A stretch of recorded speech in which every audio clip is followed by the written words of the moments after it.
Talk radio for the masses. Headline edition, July 8, 1947. The Army Air Forces has announced that a flying disc has been found and is now in the possession of the Army. If the game is rigged, change the game. Game changer.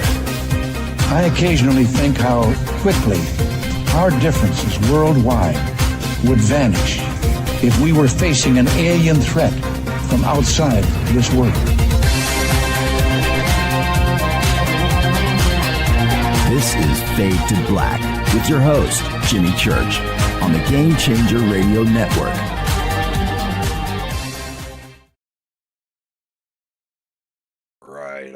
All right. Fade to Black. How you doing? Today is Wednesday, July 30th, 2025.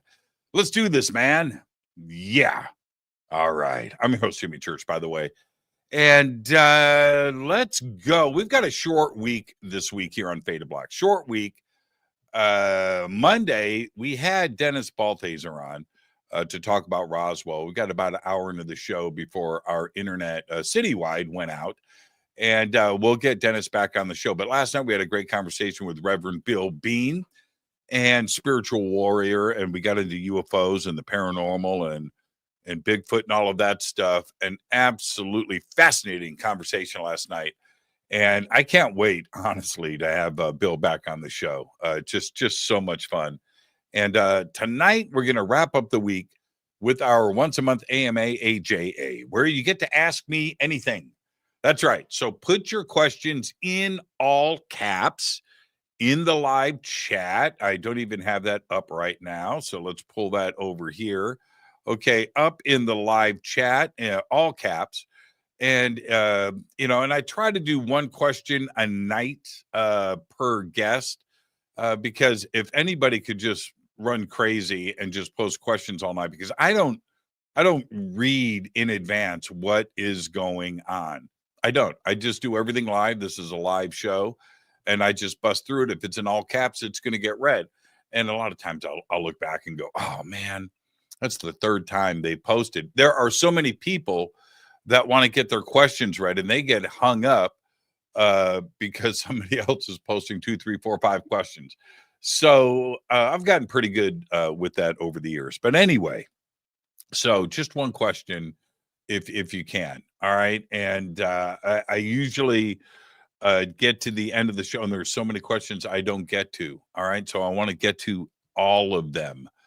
All right. All right. And so, man, is my ringer on? Yeah, it is. It's off now. I apologize for that. See, now you know. Text coming in like that, bing, bing, bing, bing, bing. It just never stops. It just never stops. That's Hakeem from the PSI Games. You remember Hakeem Missler, guest on the show, but he is running the PSI Games. It's his show. And so that was a text from him saying, dude, are you on the plane yet? Come on, man. Come on. Dress rehearsal. Get out here. Anyway, where am I at? Okay, so tomorrow night, no show. All right, tomorrow night, no show. We are off air because I'm on my way to the PSI Games, the Psychic Olympics. It's happening this weekend, August 1st through the 3rd, right there in Charlottesville, Virginia.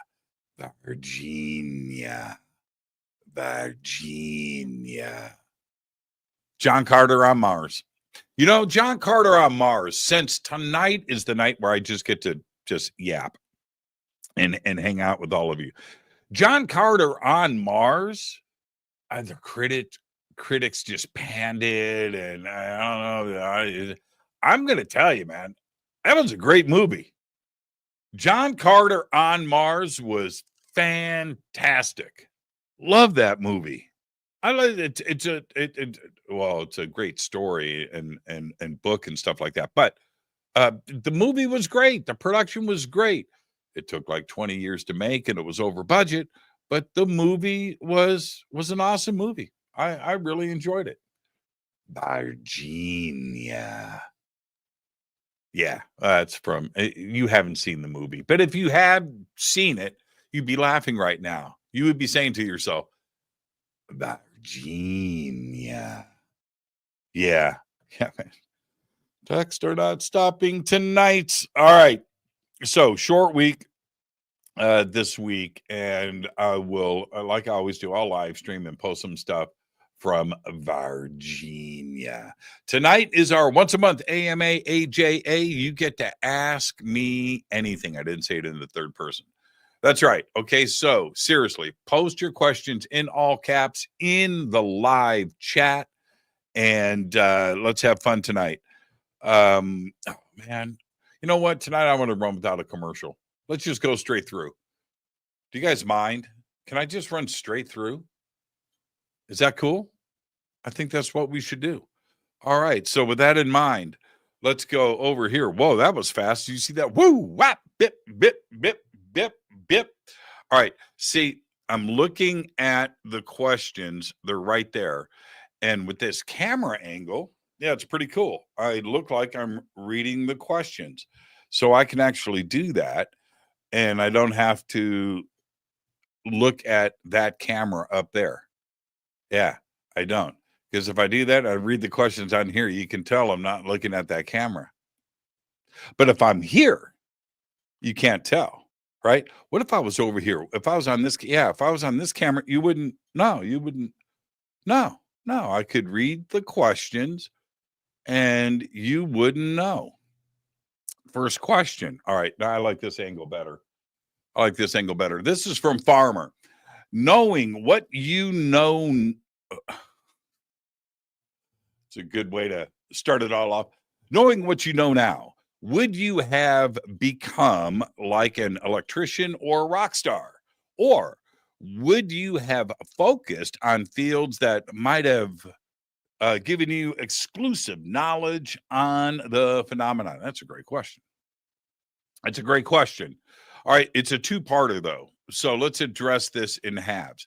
Knowing what you know now, would you have become an electrician or a rock star? No, I accept the journey that I am on. I kind of always knew from, I've said this before, but I remember specifically when I was like 7 years old. When I say specifically, I should know the date, but I was around 7, 8 years old, between third and fourth grade. Started having these dreams, these reoccurring dreams. And I didn't understand them at the time. I didn't know what talk radio was. And I really didn't know, this is 1970, 71. But the dreams were of what I'm doing right now. Like I was in a studio and I was talking on a mic. There might've been glass, but there was a thing and I was doing like late night talk radio. Like, I can't even explain it because I didn't understand it then, but I had it over and over and over. Right. And as I got older, and I suppose I had seen some of this would have been sometime in the 70s, seeing somebody doing radio in the studio, like Wolfman Jack, top 40 radio or Casey Kasem or something like that. I probably saw that. I didn't really make the connections, but now when I look back, it was like weird, man. This is what I was meant to do. So no, I wouldn't have changed anything. But the second half of the question, which is this, or would you have focused on fields that might have given you exclusive knowledge to the phenomenon? Well, actually, that's great question again, but isn't that exactly what happened? Right? I am in the field where I do get exclusive knowledge to the phenomenon. Yeah. And I try to share as much of it as I can. Some of it I can't. Some of it I won't. I mean, I just end up being offensive or sound like I'm talking smack about somebody. And I it's not about me. But yeah, I've learned an awful lot. Now, you know who gives me the best, most exclusive information to the phenomenon? You want me to let you in on a secret? Ewans. Yeah, you. It's the community, their experiences, what they see when I'm out with friends and we see something in the sky, or we're sitting around talking and sharing that's the real stuff. the realest stuff to me. Yeah. Yeah. Because my favorite stuff that I have learned are my own experiences. And I am not playing around with that at all. So great. That's Farmer. And that is a great way to start off the show, Farmer. Well done. Farmer says, thank you in advance. I'll take my call on the air. Take my answer on the air. Derek, he says, I'll be delivering pizza to the good folks of Kalamazoo, Michigan. Oh, wow. Hey, Farmer. I used to live in Kalamazoo. I did. Yeah. 1970, 71. My dad was going to college, Western Michigan University. Yeah. So if you're still listening right now, I'll tell you, we lived on 2 streets. I don't know where that, well, I know where one was. We lived on one street first. It was called Hillsdale. And it was on the top of a hill on a dale. And lived in that house for a little bit. But then we moved right across the street from Western Michigan on a street called Redwood. And right in front of the mirror pools, there was a winding road. I don't know if it's still there, but went up the hill and ended at a stop sign. And that corner above Western Michigan is where our house was, right there on the corner. And I could stand in the front yard. I did it all the time because my dad was going to school there, and I was fascinated with the school. I used to walk around the campus. I was very young, but I could see Western Michigan. I remember watching him graduate, and with all the kids there, because he was old. He was probably 30. he was old compared to all of the kids there. But yeah, Kalamazoo, love Kalamazoo. Kalamazoo's great. All right, for those of you that don't know, Kalamazoo's in Michigan. All right, let's see here. Okay, up next is Renee. Renee says, is there a personal Ozzy story you can share with us? I never met Ozzy. Now, I've met so many people, not only in Ozzy's band, but in Ozzy's circle. But did I ever meet Ozzy? No. Tony Iommi, yes. Geezer Butler, yes. Of course, Zach Wilde, Rudy Sarzo. And I could continue if I just thought about it, but this is live and we'll just let that go right there. But did I ever meet Ozzy? No. I would have to stop and think. No, I would remember if I was in the same room as Ozzy. So no, that never happened. So I don't have a personal Ozzy story. But okay. Yeah, he just died, the Prince of Darkness. I'll share a thought with you though. I've said this a lot over the years. My favorite Sabbath records were the last Sabotage, Technical Ecstasy, and Never Say Die. And for most people, those aren't the go-to albums. You know, they like Sabbath, Bloody Sabbath, Masters of Reality, right? I understand Paranoid. I understand all of that. But for me, it was their last 3 records. And they had a live bootleg record that was really cool too as well. Anyway, but Sabotage was my favorite. No, I'm going to say it's a tie between those 3. But Sabotage, for some reason, holds a special place for me.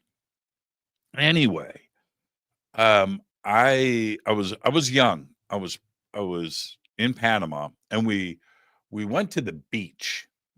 Went to like Coronado Beach or something. We drove up into the interior from Panama City, and I was with a bunch of friends, and we were out on the beach. And I'm lying there soaking up the sun in the sand on a beach towel. And I close my eyes. And in my head, I listen to Sabotage from beginning to end in order. And I've done this a few times in my life, by the way, with this album. It had that much of an impact on me. And I remember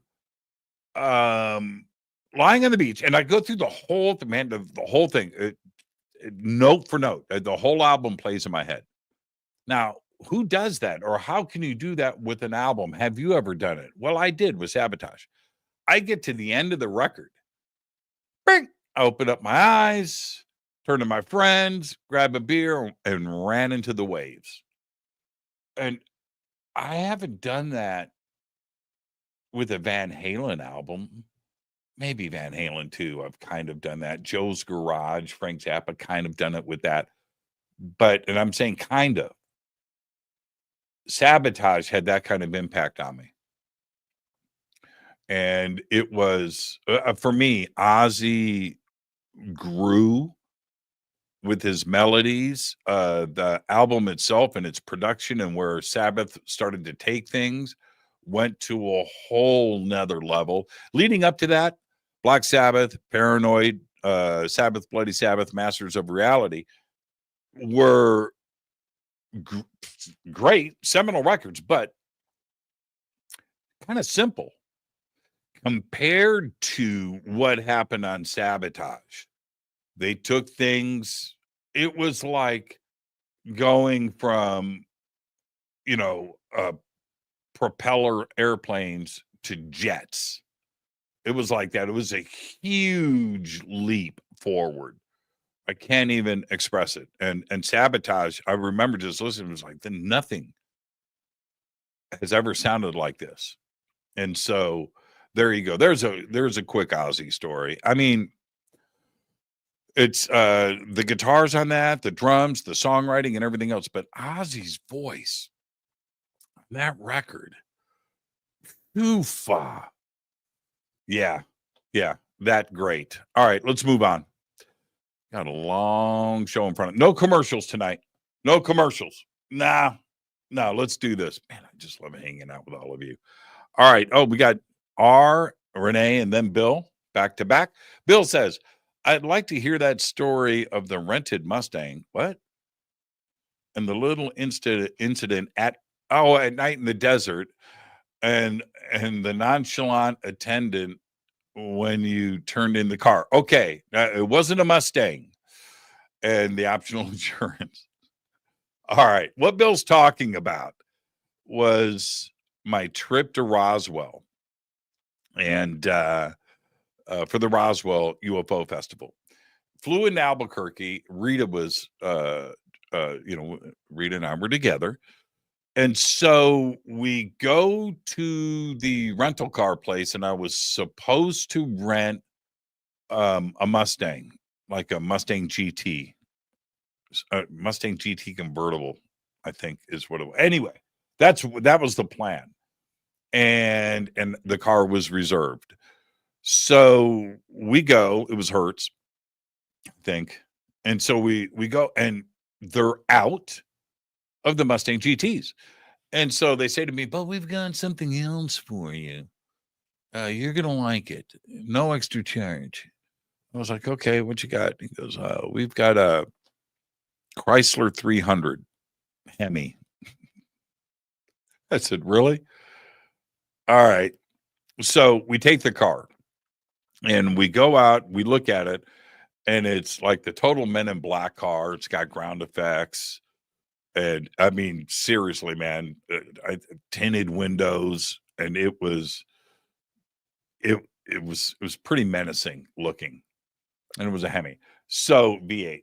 So Rita and I, okay, all right. So we get in the car and we take off, and a couple of things. Now it's about a 3-4 hour drive from Albuquerque to Roswell through the desert, something like that.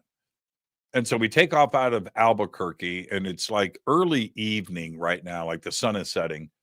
And we do a couple of things. We wanted to get something to eat.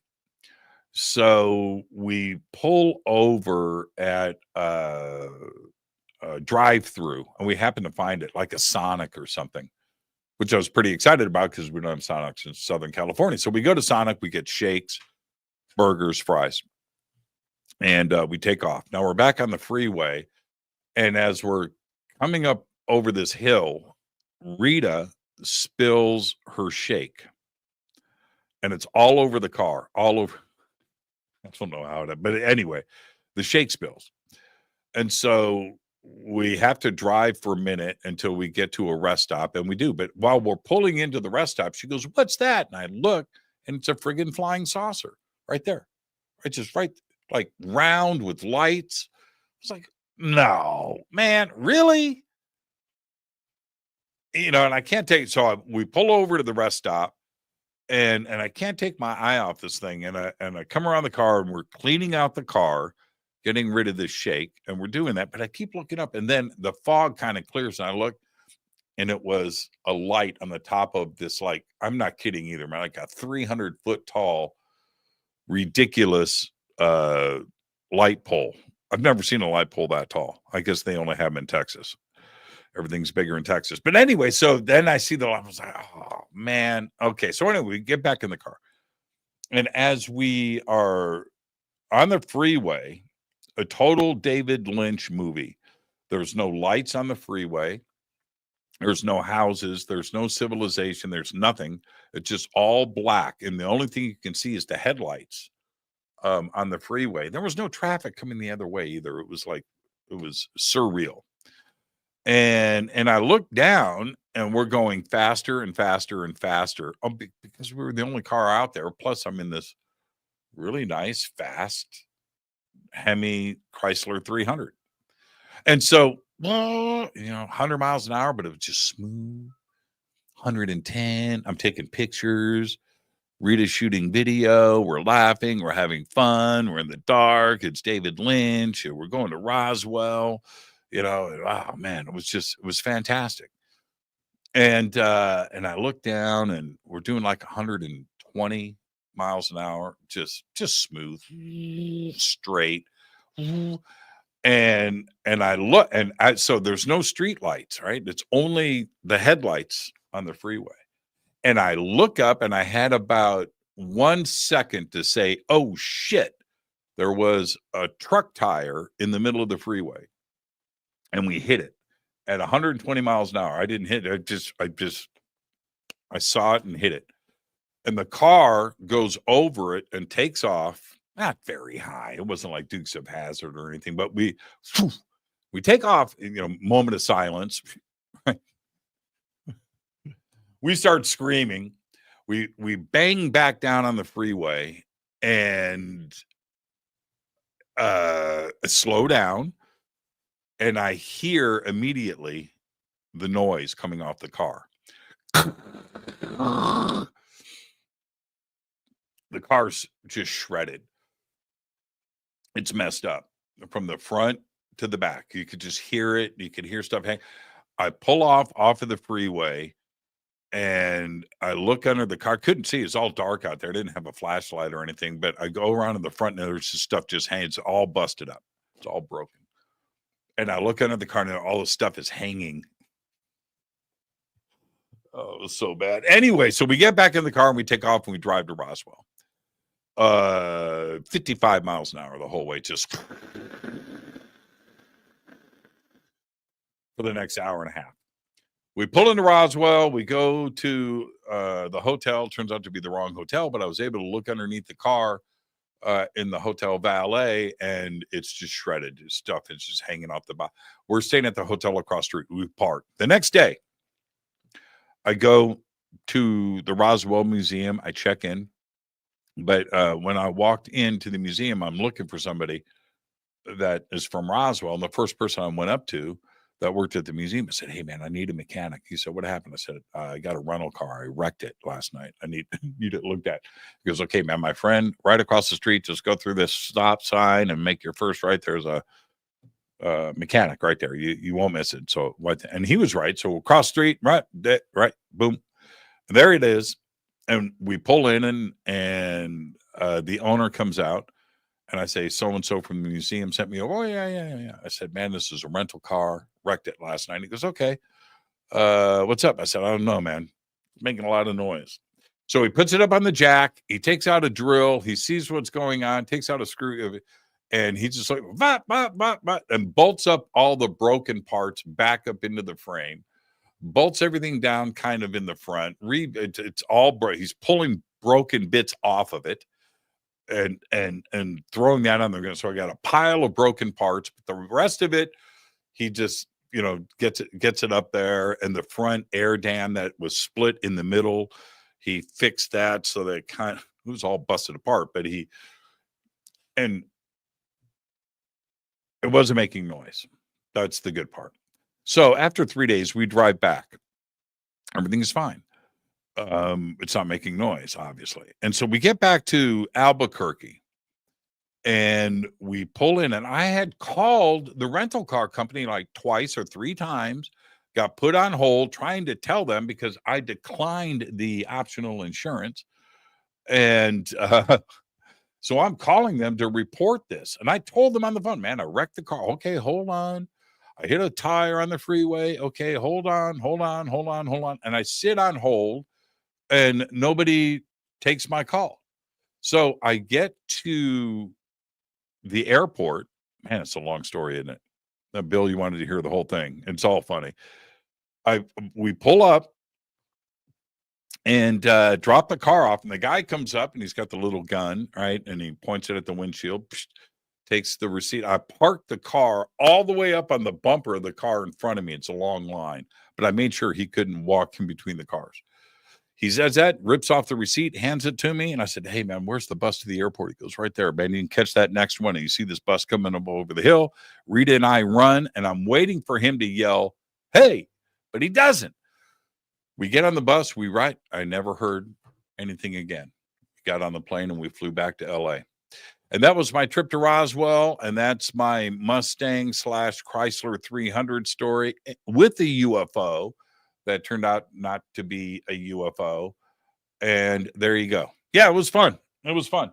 I look back at it now. I have all the pictures from that. And once in a while, they'll pop up or I'll see them. I've got a folder that says Roswell. And I look at those pictures of me taking pictures of the speedometer and everything else. And the videos that were there. It was all fun until that. Yeah. All right. Moving on. Next question. Thank you, Bill. Thank you for reminding me. That's a fun story. Jimmy, is your leg healed from your sliding injury in Peru? Yeah, it's 99%. It's 99%. It's making noise, but no, I'm fine. I'm fine. I didn't think I was going to be fine, but yeah, I am fine. Okay. Ryan says, I'd probably ask Jimmy. Could ask one person in any position, anything, and they had to answer who and what would it be? You know what I would do? I would do what nobody else has done or can do or will do. I would go to the CEO of Lockheed Skunk Works and say, have you reverse engineered any extraterrestrial vehicle not of this earth? That's what I would do. I would ask that. I would maybe if I could say, okay, but I don't know if it would work. But I've thought about this a lot. I would say, hey, can I tour your facility? Can I see the flying saucer? Because then it doesn't work. But if they had to answer me honestly, I would say, have you reverse engineered an ET craft not of this earth? That's what I would do. Nobody wants to do that. Senate doesn't want to do that. President doesn't want to do that. Congress doesn't want to do that. Anybody else can't. Lou Elizondo can't. No, Ross Coulthart can't. Jacques Vallée. Nobody can. Hal Puthoff. No. I would. I would go there. Not only they can't, but they won't either. It's like they don't want to. I guess I'm talking about Congress and the Senate. They don't want to offend anybody, man. They just don't want to get. They want to get reelected, and that's always a problem. But that's what I would do, Ryan. That's a great question.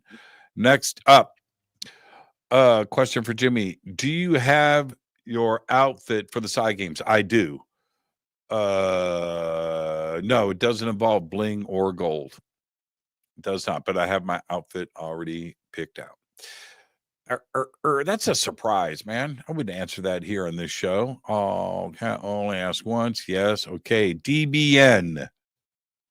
Which alien races are running Earth now? Reptilians or Palladians? Well,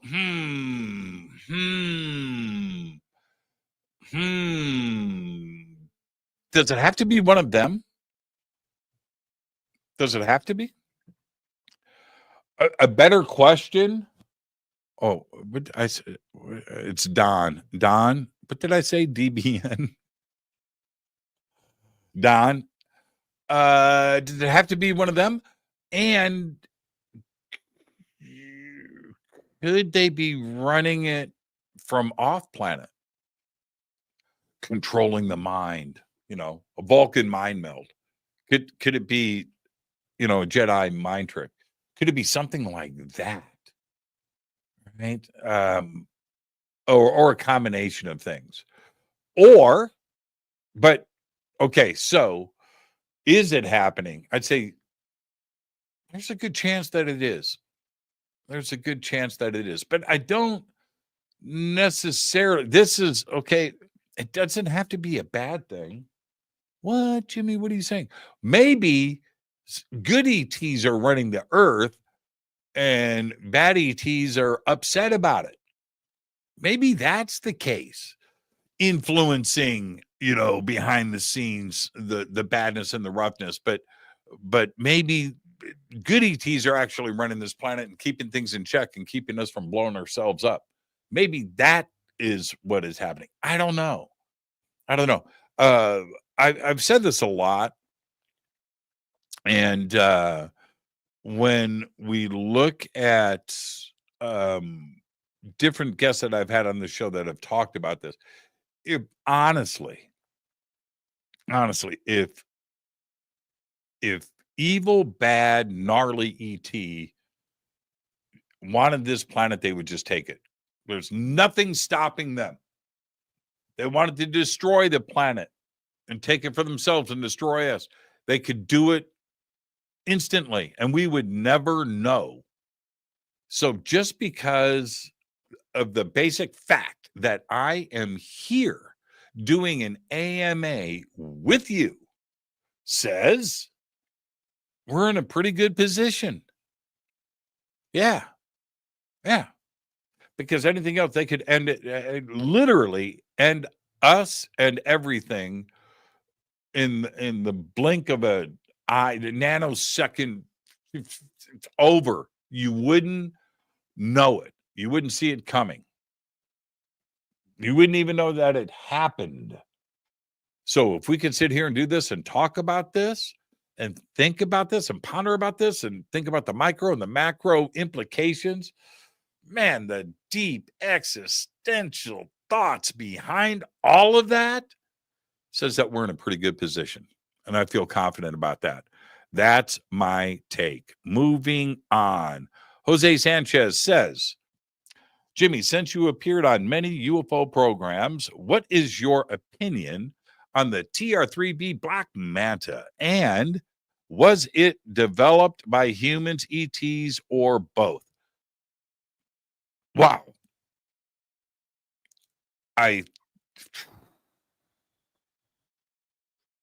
Okay.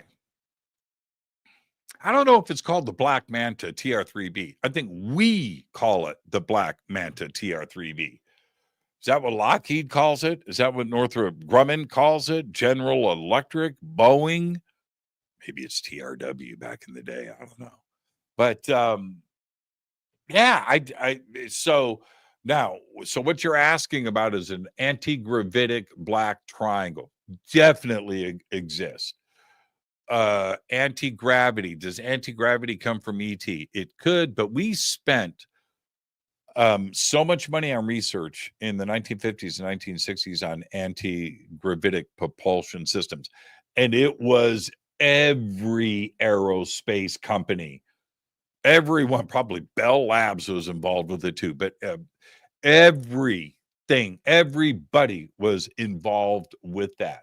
So could anti-gravity have been engineered by just sweat and brains, just human side of things? Yeah. Could it exist? Yeah, I believe that it could. And Are those platforms shaped in the shape of triangles? They could be in the shape of anything. Doesn't matter. But too many sightings of black triangles that predated the F-117. How many UFO sightings were reported because of the F-117 or the B-2? The F-117 being test flown, not only here, but in Europe, right? How many before it was finally revealed? It was test flown for a long time before it was revealed in Iraq. But before that, there were plenty of black triangle sightings all over the place, around Air Force bases too. So could that be? I don't think there would be one like the TR-3B Black Man, or like one design. No, you would take that technology and you would apply it to all different kinds of shapes and platforms and ideas and uses, right? So do I think it exists? Yeah. Is it alien tech? That's a possibility. Sure. It's a possibility.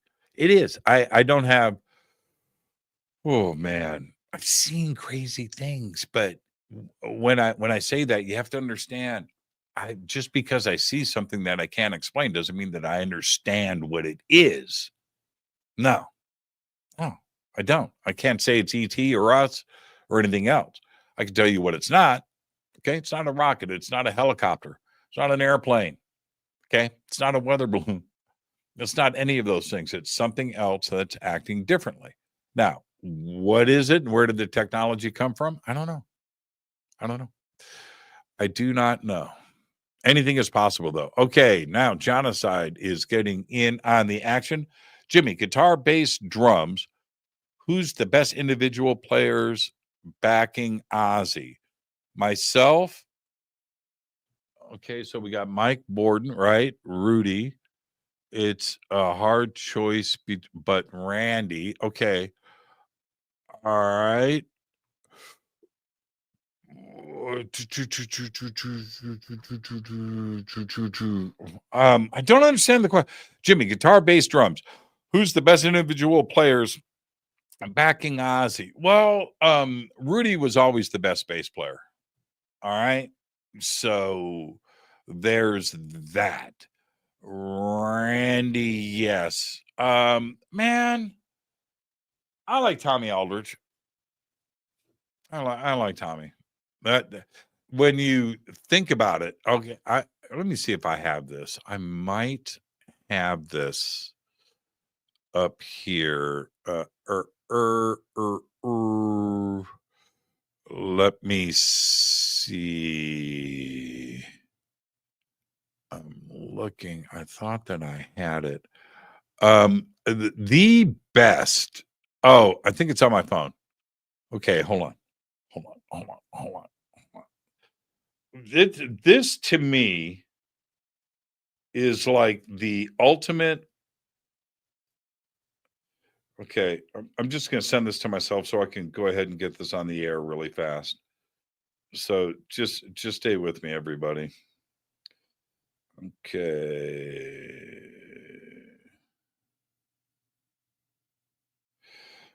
What?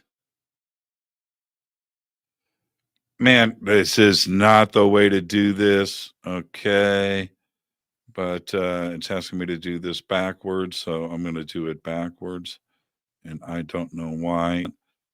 Okay. Okay.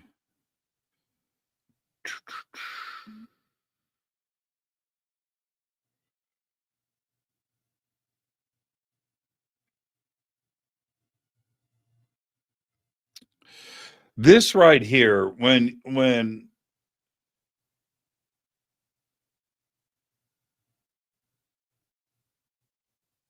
we consider stuff like this,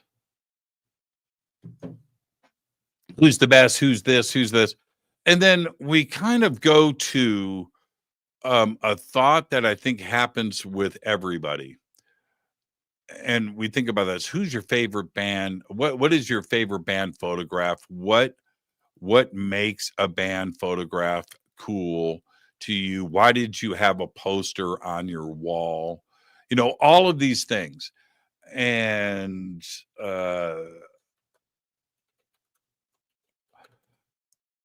this photograph that I'm going to show you right here, this is like the ultimate best of all time band picture. And I really mean this. I mean, and it's this way for so many different reasons. So let me pop this up. That right there. Man, if that isn't the ultimate band picture, that's rock and roll. It's rock and roll. My picture says everything. So to me, John, that was always the best band. And they're sitting on, you know, their stage, right? Remember the stage with the castles and everything? The castle stage. But that castle stage was like the ultimate rock and roll stage. I don't think it was ever done that well after that. And with that band and that tour and that albums, you know, Blizzard and Diary, and just look at that picture just says it all. At the peak of greatness right there, all the way around. So that's my take on that. How would I get through all of that? I would say that's the ultimate backup band right there. Right there. Man, just so good. All right. And Jimmy, do I do my own housework? No. I do some of it. God, I just revealed way too much. Yeah, I do my own housework. Yeah, absolutely. I do my own laundry. All right.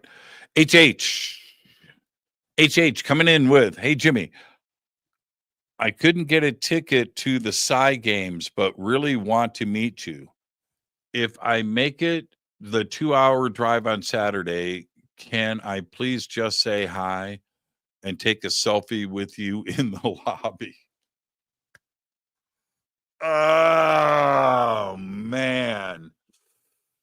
HH, we've known each other for a lot of years. Saturday is the day of the games itself, and I am going to be on stage throughout that entire day. If you make the 2-hour drive, I'll tell you what. This is what I will do. I will tell the people at the ticket counter, I'll give them your name, HH, that you're going to come up, and then I said I would come out and take a picture with you. Okay. And then I'll have somebody come and get me, and I'll come out and we'll do it real quick. But I'm on stage all day that day. We're having all the games all day long. So I'm tied to the stage. But if you make the 2-hour drive, go to the ticket counter, go to check-in. I will give them your initials. And that doesn't mean everybody gets to show up and say that they're HH. All right. And have somebody come and get me. All right. All right. Love to meet you. I want to take a selfie with you too. Okay. Let's see. How is the Leo King? I spoke to him 2 days ago. He's doing great. He's now father times 2. He's got a daughter and a son, and he's been playing dad. I want to know his thoughts on the Alaskan and Russian earthquakes recently. And by the way, when is the next Quidspiracy? Okay, we've got both of those happening. One, Leo King is coming on Fade to Black. Number 2, we're doing another Quidspiracy. Okay, so both of those are coming up here really quick. David had told me, the Leo King, he said, man, I just love being a dad, and I just took the last, 4 to 6 weeks off. I've been out of the game, man, but I'm ready to get back in. I said, man, go be a dad. He said, man, I just can't believe how it is, all of that. So that's what's going on with him. But he wanted to talk to me about Atlas and what is going on there, what Avi Loeb is saying about Atlas, and some of the other things that are currently happening right now. And he was like, man, I said, look, let's do a show. So, and that was 2 days ago. All right. So there you go. Thank you for that, Nemo. Both great questions. Yes, David Palmer is great. He's a dad times 2 now, but he's going to be on Fade to Black, and so we've got some other stuff that we're doing. And another conspiracy is being booked right now. So many questions on your topic of Nixon with Sev Talk. Oh, okay, right. Interesting. He was VP under Eisenhower. That is right. During the most active MJ-12 UFOs. Yes, that I would say that is true. He knew more than most. Thus, Jackie Gleason incident in 1973 was highly likely. I agree with that. Here's the thing. You have to be a historian. People really lose sight of a couple of things. Historically, how long ago things were. Now, how long ago? Okay, so when you think about this, so people have forgotten, they know Nixon from Watergate. That's his legacy. All right. Nixon was way worse than Watergate. He just got caught with Watergate. But if you back up historically and look at Nixon and where he was and what was going on, his ties to the political system and his career, it goes all the way back through the 50s and through a very dark period with geopolitics and the military, and of course Eisenhower's exit speech, right? The military industrial complex and the things that he had said. Well, Nixon was a part of all of that. All of the darkness, everything that went through, and the Kennedy assassination. Man, Nixon was knee deep in all of that. And the Johnson White House, he was knee deep in all of that, right? All the way up through the election in 1968. So you need to really understand that about Richard Milhouse Nixon. Most people don't. Why? That was 60 years ago. 60. I'm 61. I was born in 63. And by 1963, Nixon was already up to his neck in all of this stuff. So that's how long ago it was. How long ago is long? You know what's long? We still look at 1995 as being yesterday. That was 30 years ago. 1995, 30 years ago. So if you go to 1960, they were only 15 years away from the ending of World War II. Think about it. It messes with you. What's 15 years ago right now? 2010? Talk about yesterday, right? Think about that. That's freakishly mind-blowing. So, yes, was Nixon a part of it? Nixon was all in it.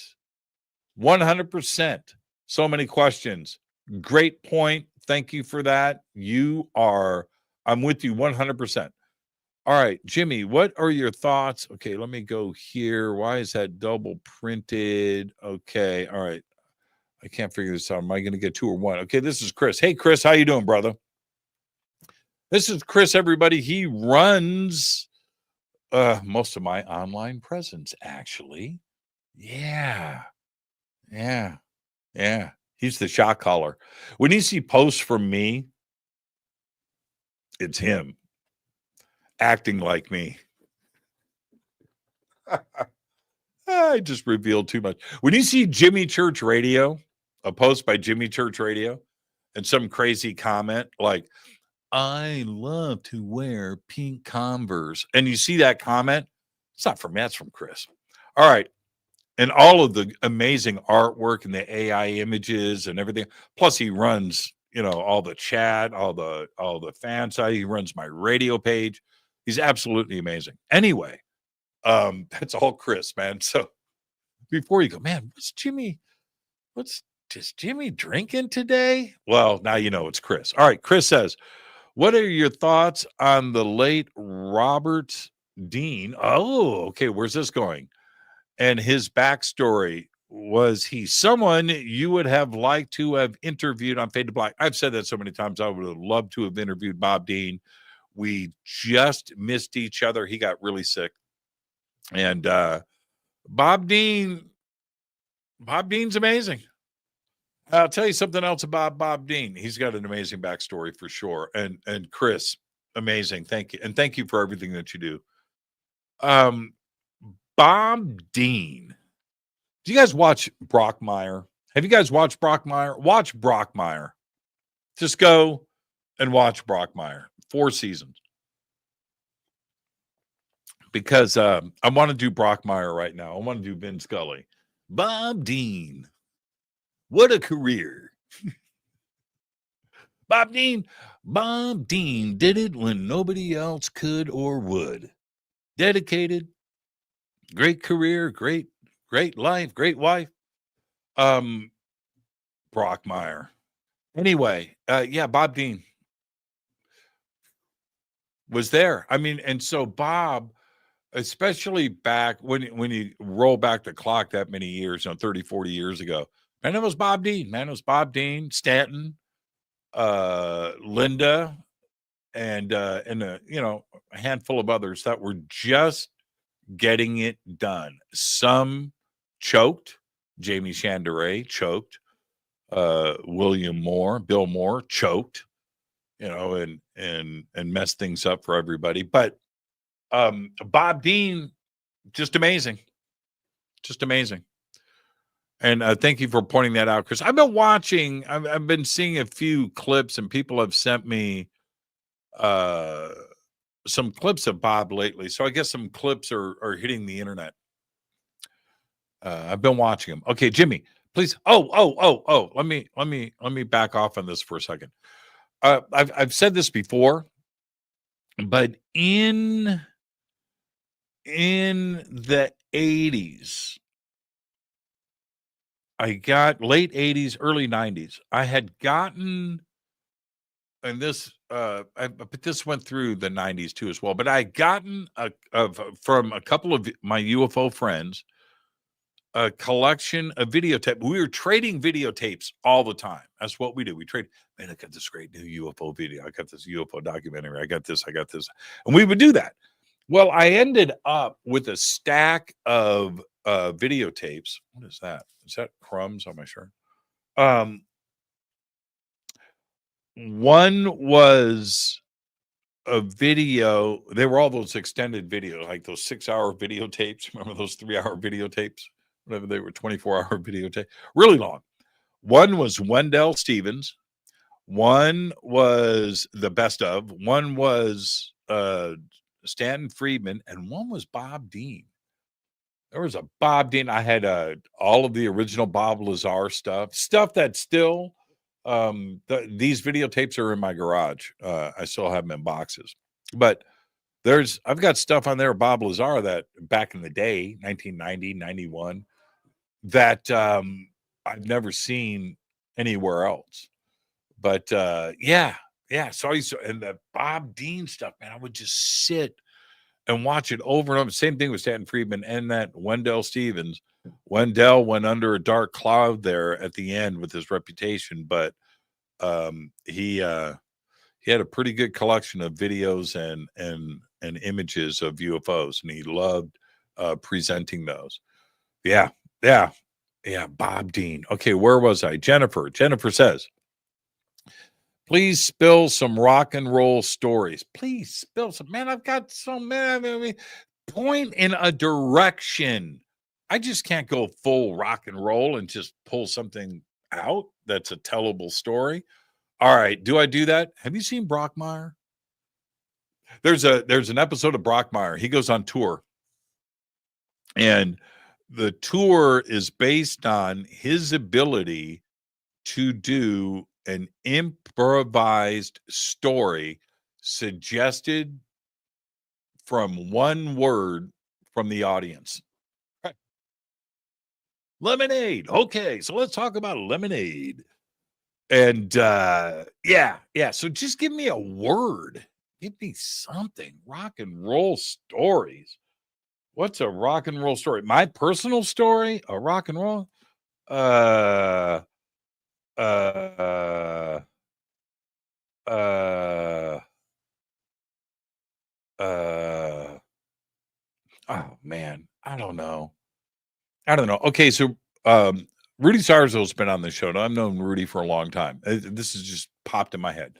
There's no context to this. But Rudy and I had a studio at his house. It was my gear, his house. Combination of gear. He had the Pro Tool system. I had all the ADATs and the mixing board and the effects and cables, and we built this really nice studio on the first floor of his house. He had like a 4-story house and a second story above the garage. And but Rudy and I, over the years, I just avoided the subject of Randy Rhoads. I know the story. He was on the bus when Randy died, and the plane hit the bus, and all of that. I knew the story, but I didn't want to talk to Rudy about it. I didn't want to ask him. I just wanted to let it go. And he's always being at, and I just thought, no. So I never did. Now, we talked about Randy a lot, but I never talked about the day that he died. Never did. Right. So one day, a friend of mine from Elisa's, his name's Jeff, and we're going to record Quiet Riot. We're going to record a live album of Quiet Riot, which we did in Las Vegas at the Hard Rock Hotel. And so we were over at our studio, me, Rudy, and Jeff, and to talk about logistics, equipment list, and everything else, and how we're going to do this and record this album. All right, so we're over there, and so I'm just double checking and triple checking. I think we're driving to Vegas that day or the next day. And so I'm sitting there, and Jeff goes, "So Rudy, you were there, right? What was it like when Randy died and the plane hit the bus?" Okay. And Rudy just told the story. And I had never had this conversation with Rudy before. And the opportunity that Ozzy and Sharon and that band and that tour gave everybody, not only Rudy, but Randy and Tommy and Ozzy, right? He had just left Black Sabbath. The sun and the moon aligned, and everything was I just showed you the picture, right? I just showed you the picture right there. And everything was just divine and perfect. And then tragedy, right? Well, listening to Rudy, the emotion and stuff, where this isn't an interview that he was doing, for whatever, for somebody else, but this is me and Jeff and sitting in Rudy's house. It's a different emotional moment. And wow. And I'm glad that he got it out. I'm glad that he heard it. I heard it from him like that, and we talked a little bit about it. But who would have thought that he would have to repeat this? 40 years later, he goes out to celebrate, with Black Sabbath and Ozzy out there in Birmingham. Rudy's the backup bass player. I was so proud of him. And watching Rudy on stage, and that was just incredible. But then just, 2 weeks later, Rudy and I are texting and talking. And, I'm proud of you, man. I love you. I love you too, man. I said, no, you have to understand. I smiled the whole time, watching you up there. And it was just so special. And what a great day. Yeah, man, it was. And just thank you, brother. And I said, yeah. And then Ozzy dies the next day. And I'm like, man, how much does Rudy or the music community, how much do you have to endure, and so now all those things with Randy and Rudy over the years, because Rudy and Randy were in Quiet Riot together. Don't forget that. Randy left Quiet Riot to join Ozzy's band. And then once he got in Ozzy's band, he came back and got Rudy into Ozzy's band. Right. And then Randy dies. And how many times does Rudy have to think about that, talk about that? Every post that comes on social media, these pictures of them together, and every year when it's the anniversary of Randy's death, he's got to relive all of this. And it wow, right? And then boom, now he's going to have to do it all over again with Ozzy. Yeah. Yeah. I haven't talked to him since Ozzy's death. I mean, it was already too much. I remember going, man, I'm sorry, man. I know that you're all this media and everything else. I know you've been busy, but I just want to tell you, man, I was watching. And then Ozzy died the next day, and there was just no way I was gonna. He just needs to do his thing. Yeah. So there's a rock and roll story for you there. All right. That just popped in my head. Okay, so moving on. Let's see what we got. Jimmy, do you prefer Peru or Egypt? Yeah, man. You know what? I get that question every day, and that's an honest question. That's a real question. I suppose everybody should do it in this order, and you can answer your own question the way that I did. Go to Egypt first.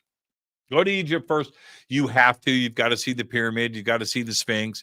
You got to go to the museum. You got to see King Tut's gold, this, that. You got to do that, man. You got to go to Luxor. You got to go to Karnak. Got to do all that stuff. You have to go to the Bent Pyramid, the Red Pyramid. You've got to go cruise down the Nile. You've got to do all of that. Get your yayas out, because you've been seeing Egypt on TV and in books and in interviews and in photographs your entire life. So go to Egypt first. All right. Then you go to Peru. So you can say, well, man, Egypt wasn't all that. But you can't say that unless you go to Egypt first. You go to Peru first, and then you go to Egypt. The sparkle of Egypt is removed. So go to Egypt first so you can go, wow, there's the Great Pyramid. Go have breakfast at the Mina House in the morning or dinner that night, right in front of the Great Pyramid. It's right in front of you. It just takes up your whole thing. You're right there where Moses walked, man. Right there. You're right there. And have your breakfast in front of the Great Pyramid. Nothing tops that. It's spectacular. But then you go to Peru. And you go, all right. So you kind of got to do both. But Peru is a much more spiritual. There's more stuff. I think there's more amazement. There's a whole lot of holy crap there. Stuff that I'm serious, man. But the Great Pyramid, man, go to Saksi Waman. You go to Saksi Waman, as crazy as the Great Pyramid is. You go to Saksi Waman, and that just takes it to a whole nother what the fuck. It's like that. It's just, yeah. So, but you can't judge the two. You got to go to Egypt first. I'm so glad that, I'll never, the first time that I was in front of the Great Pyramid, I remember the first time that I saw it from the hotel. It's like 10 miles away, and you see it, it's like this big 10 miles away on the horizon with the sun setting, and you can't I'm standing out on the patio of my hotel room for like 6 hours, just staring at this the Great Pyramid is 10 miles away. But the first time you stand in front of it, and oh man, it's awe-inspiring. And it's because all of these emotions are coming out of you. You're actually right there. You walk up to the Great Pyramid, and you put your hands in that first level of rocks, right? You just touch it. You just just you do nothing is like that. It's spectacular. Then you go to Peru. All right. So go to Egypt first, then go to Peru. John Carter is an awful movie. You are so wrong, Nemo. No. You're entitled to your opinion. You are. I will always respect that. Your opinion's wrong, but you're entitled to that opinion. John Carter's amazing. Virginia. See? John says John Carter was a great movie. Yeah. All right, let's blow through some questions. Carl Olson. Hey, Carl. Jimmy, we all know the story of Roswell. What about the Aztec? Yeah,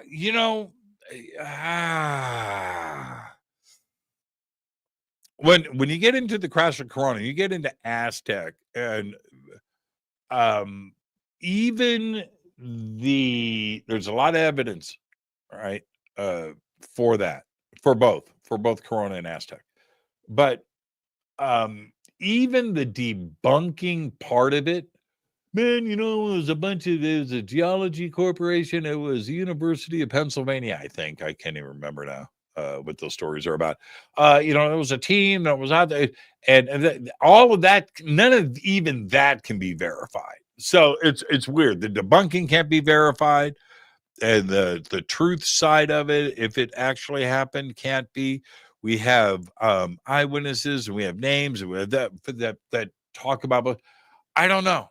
I do lean on the smoke there's fire thing when we look at the research of not only Stanton Friedman but Don Schmidt and others. A lot has gone into this. A lot.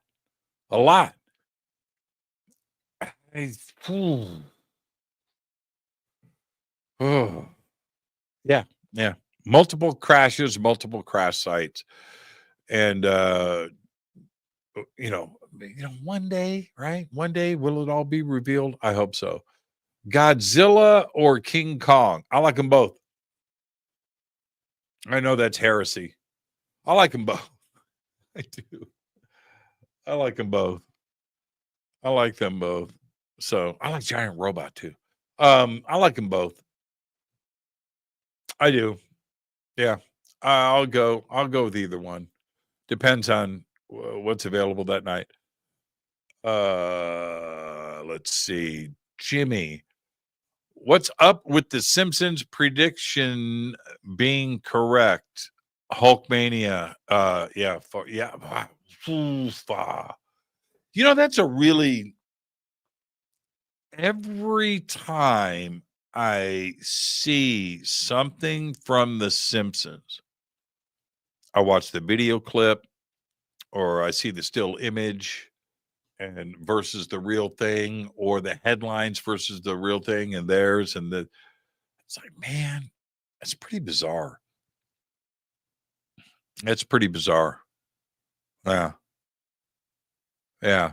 So many different writers on that show, so many different producers and animation and stuff, and how many there's a lot of irons in the fire, right?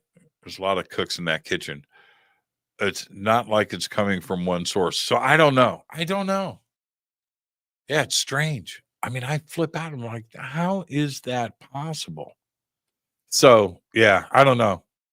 It's such a great point. It's really freaky. Timothy says, all right, let me pull this up. Jimmy, do you think musically inclined people have so many psychic and abduction experiences? I do. Is it resonates? I'm sorry. I need to read smoothly here, and I get hung up. I don't read it in advance. We intuitively get. I play woodwinds and some reeds and percussion. Do you really? Yeah, I never.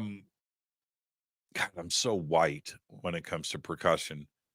I never got I have a drum set here, and I try. I try to just do a 4 on the floor and just like get through it. Can't do it. But same thing with reeds and woodwinds. No, I tried.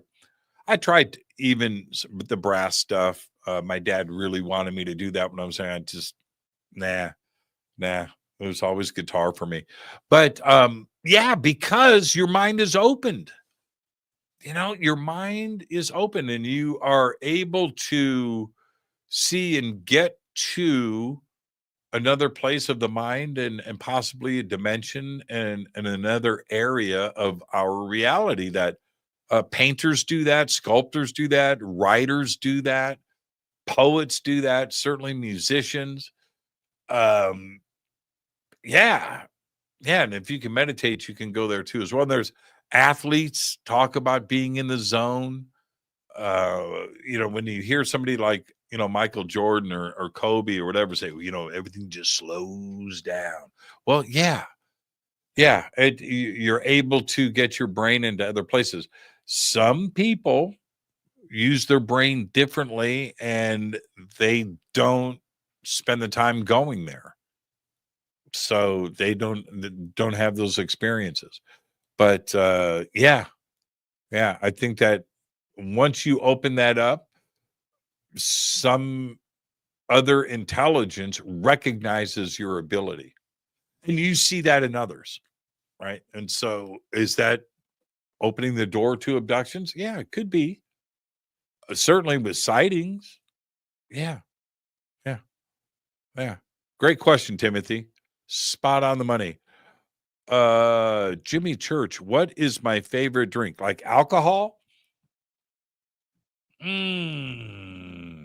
Okay, if I'm in a bar,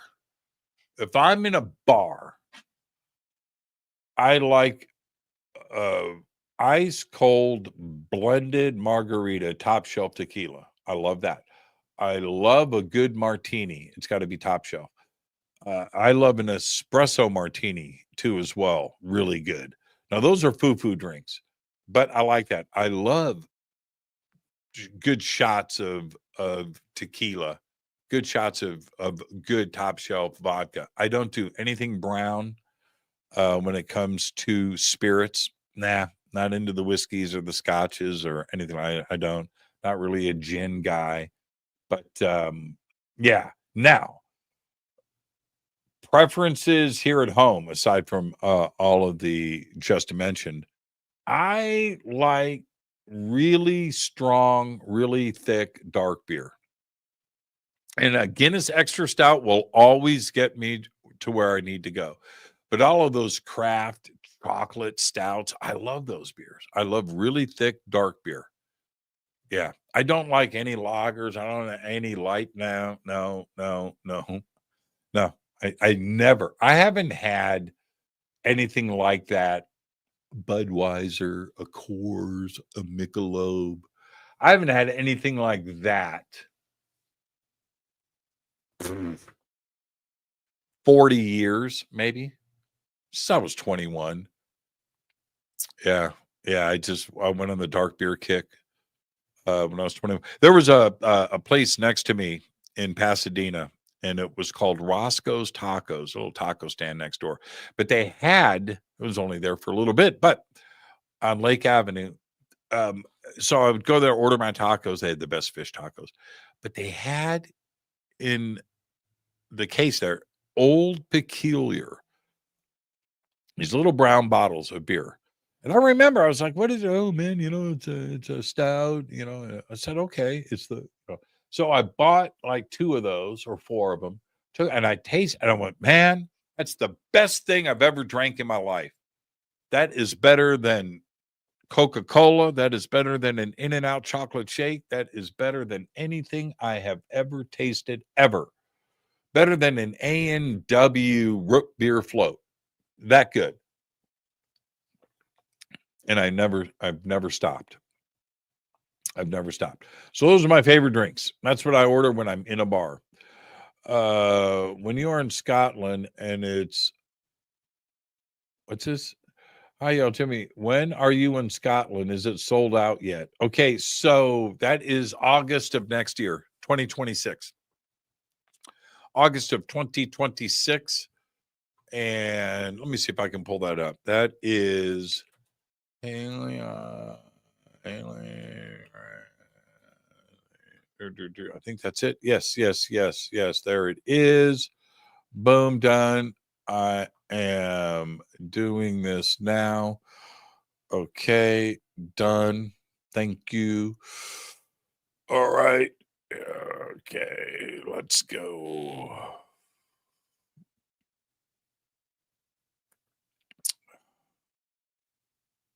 Here's the website right here. I'm just going to pop this up. Oh, I could do the one for me. Let me see here. Let's go here. 2026. 2026 is absurdly sacred. There it is. Right there. Come on.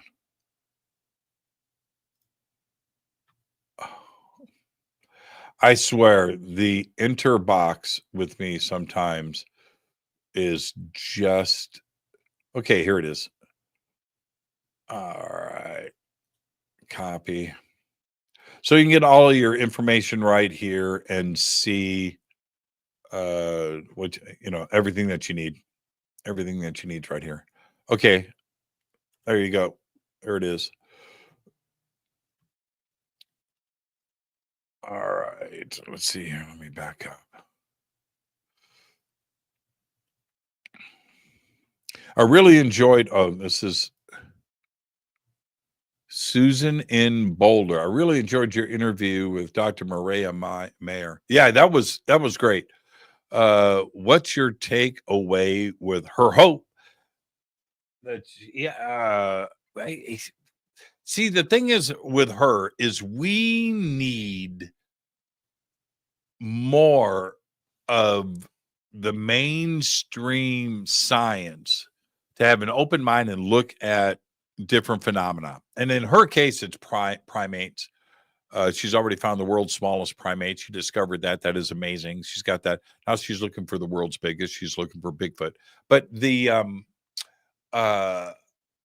open-mindedness that she has, because she wants to apply her vast knowledge, man, everything. She did the educational track of doom, and to take that, we need more people like her. Yeah. And I've got a few things that are happening with her. Okay. So I'll keep everybody posted. But yeah, that was a great night on the show. And I really like, did you watch any Ozzy coverage today? Yes, I did. A lot of it was sent to me.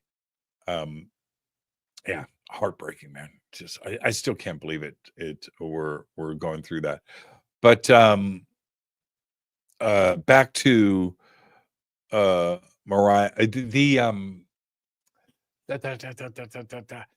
I want our community to have access to professional researchers like her.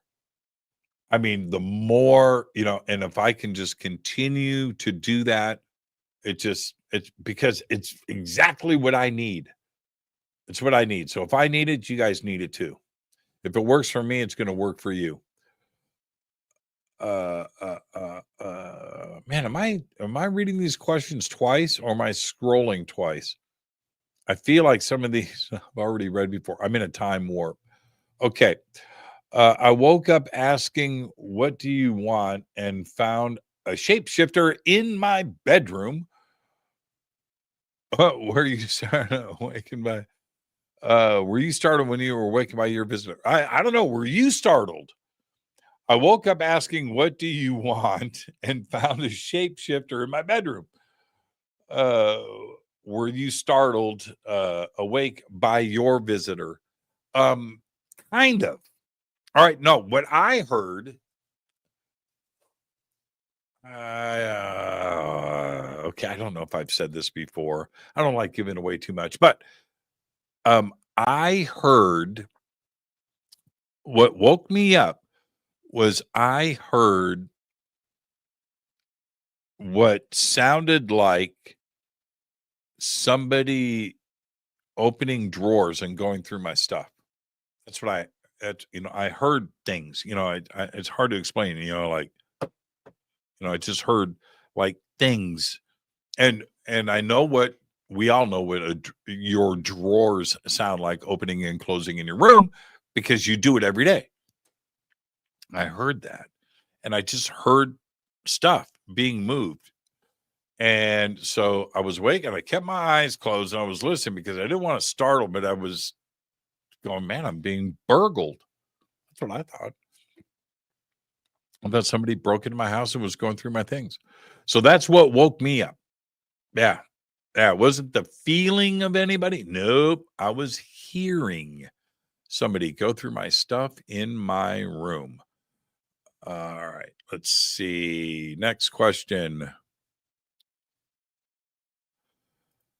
Looking at your room, how is your cable management? My cable management, considering, is pretty dang good. All right. So I don't have a way to show this to you on this no, because you can't see this camera with that camera but if you could, all of the cables coming off of the camera and the lights and everything are all hidden in the stand, and they come down so you don't see any and they're all nice and neat and they all match and all the curves are the same. So coming down off of all of this, now I've got two lights. You can see this hand's lit up because there's a light right there. There's also, you can't see it because there's cameras here. Let me do this. There's a light here. There's a light here. Okay.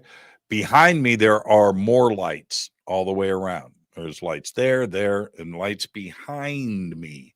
If I went like this, you can see, there's a light down there too, as well. That light is there to light up the back of my head. No, it's not. So all of this, all of the computers, all of the audio, all of it, everything is up, hidden, off the floor, under. I've got a large desk. I can't even touch one end of the desk to the other. I think it's 90 inches, something like that. But underneath that, what is great is everything is suspended. So there are no cables on the floor. So if I back up, the only cables that are on the floor, I hate to tell you, I don't want to, it's my foot switch for the teleprompter, which is in front of me. But that's it. That's it. There's nothing there. There's nothing down there. Everything is up. So yeah, good cable management. Good cable management. So even over here, if you look at that amp, you can see right there, that is a microphone on a stand in front of the Marshall amp. All right. But you don't see any cables. Those cables are hidden. Also, those cables are hidden overhead. You ready? I don't even know if I can swing it down. Let me see if I can lower it. Right here.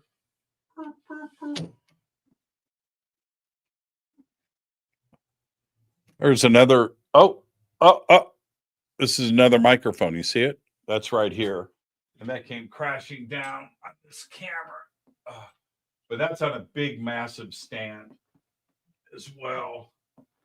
So, but all of these. Man, that thing is heavy, man.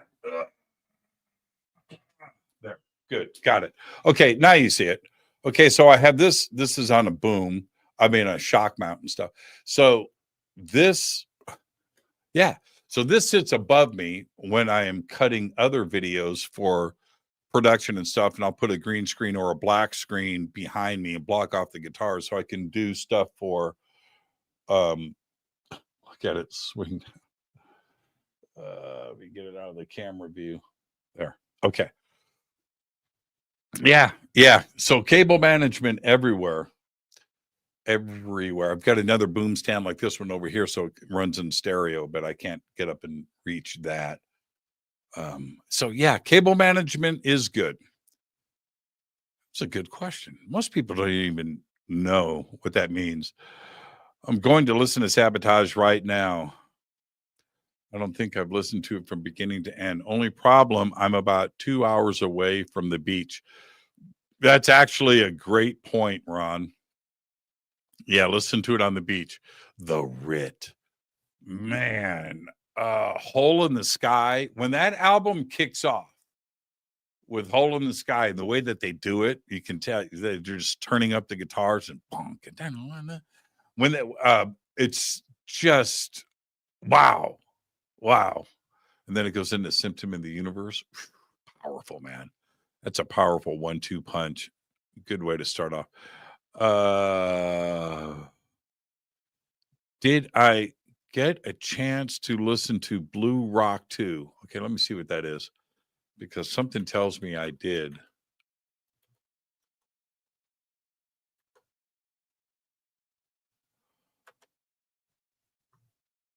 Oh, Blood Rock. You're talking about Blood Rock 2. Yeah, Blue Rock. It's Blood Rock. And 1970.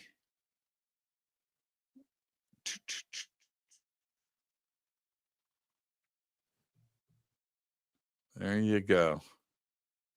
All right. I have it, by the way. Okay, let's see. Moving on. Man, this is great. I just love hanging out with all of you. Rick Roberts. Let's see. Is there any strings you can pull to save Resident Alien? Hook them up with Netflix, Gaia. I heard that they signed for season 6, or is it season 5? Huh. I mean, that's a pretty highly rated. What are you saying? There's rumors or something. Is it being canceled? Hold on for a second. No, is it?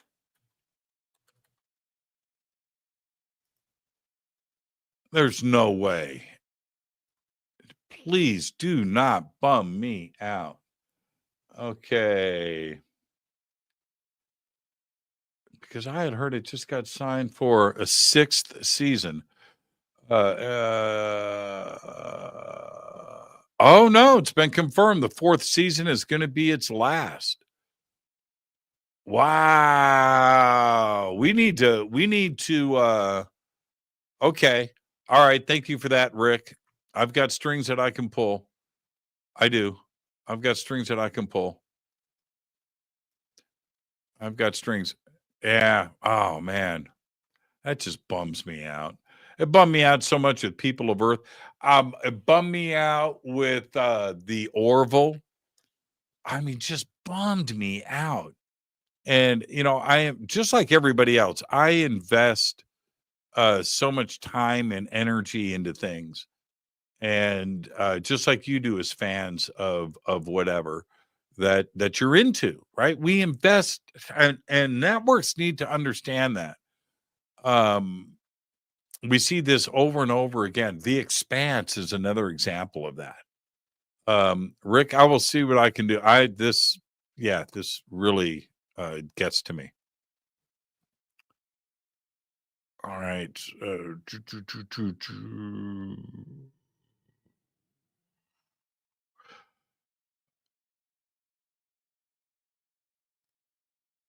Charles says, "Hi, Jimmy. Have you seen a real UFO starship by yourself before at least once?" I have seen many. Many, many, many, many, many. Here's the thing with that. Before before I tell a story for the 100th time, or a sighting, or an experience, and in fear of repeating myself once again, but I have been fortunate to always have had witnesses and multiple witnesses with me, and that I think that's very important, and I've stressed that over the years. Crazy things, crazy things. One of the coolest things, I think that they're all the coolest, by the way, but I've had a bunch of sightings by myself, but one that I've talked about a lot which was the football eyeball over Edwards. That was pretty crazy. The thing that I saw over Lockheed last year, which was pretty crazy. I think that was some kind of anti-gravitic thing. But anyway, but most of the stuff that I have seen, I've been lucky to have people with me.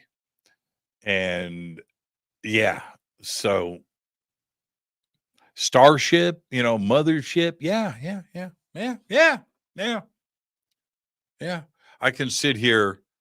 It reminds me of, remember Meet the Parents? Owen Wilson, when he starts to think about his relationship with what's her name, and he just stares off. And he's just that's what I do when I think about sightings. I just kind of just go through the files and just think about it. Some of it is just so wonderful. But yeah, I have. If you want to know something specific, just let me know. Hey, Jimmy, if you could choose, okay, I don't know what this is. Hey, Jimmy, this is from John. If you could choose a location to use the Cafre, okay, SAR project's ability to look underground, where would I go? I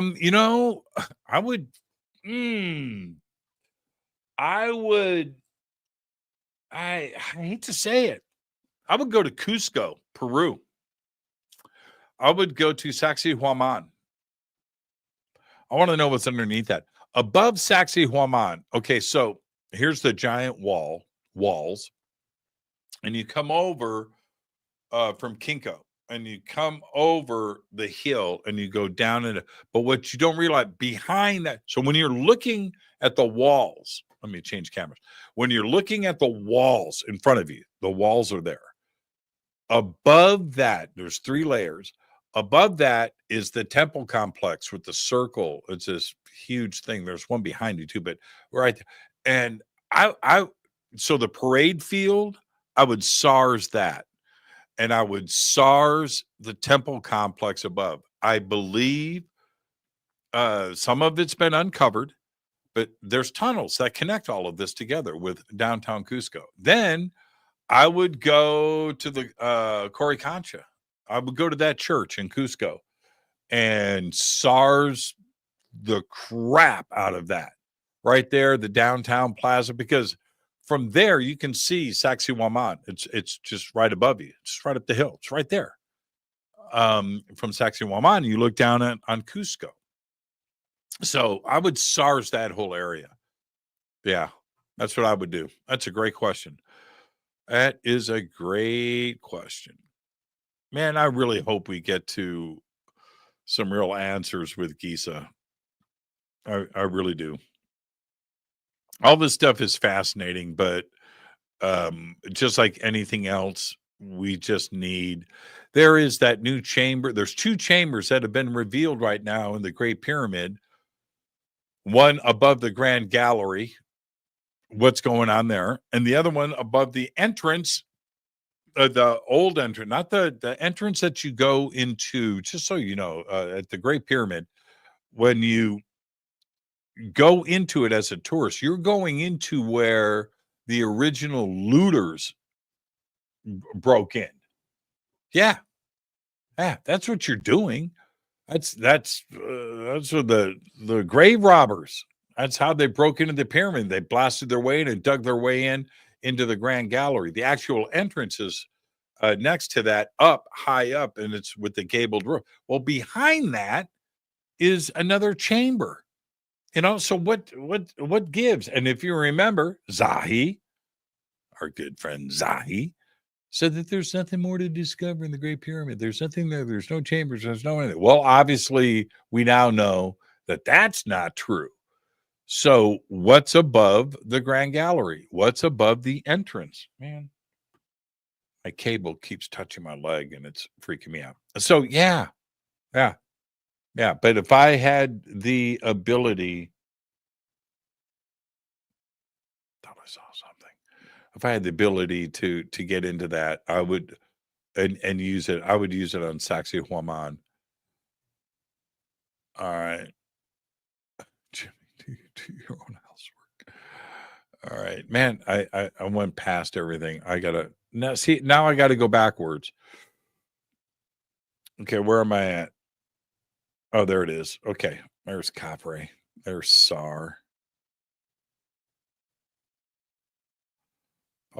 Man, you guys are just chatting fools.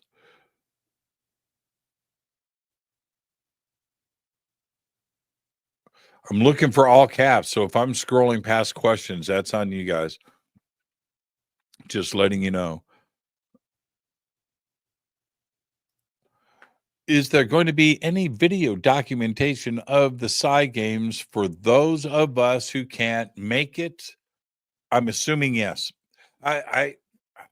It's not my production, but I do know of some of the things that are about to go down there, and I'm pretty excited on the production side of things and how they are approaching it.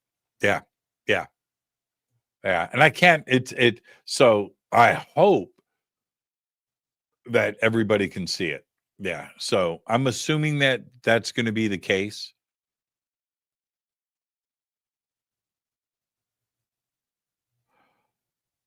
Sound is choppy.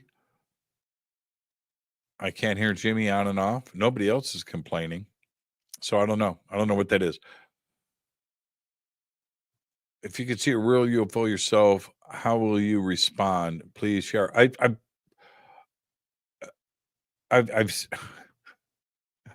Charles, man, you're great. But and thank you for that. So it's cool that you're here with us. Seriously.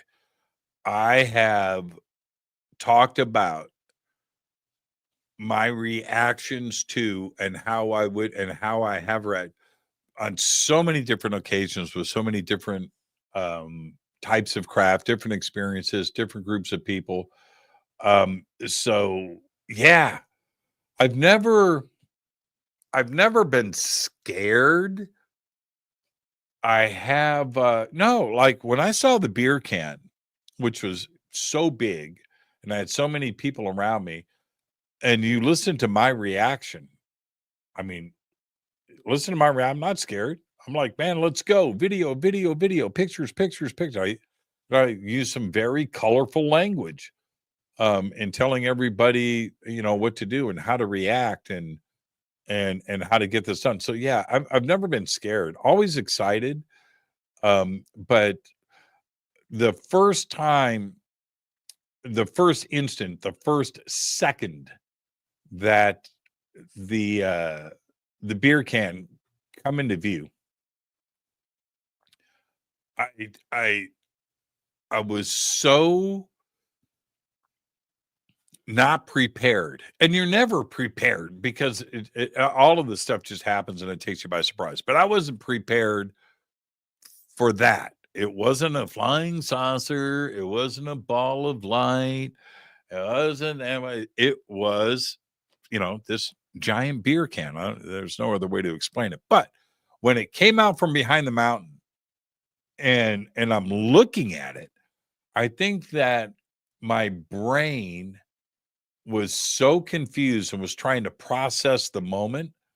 And that was the first second, like, what? And then the adrenaline and when I suddenly realized that I was seeing something that special at that moment, wow, what the tingle, the electricity that went through me, that lasted for a couple of seconds.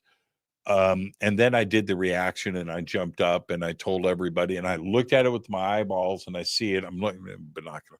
And then I look and I just jumped up yelling, video, pictures, now. And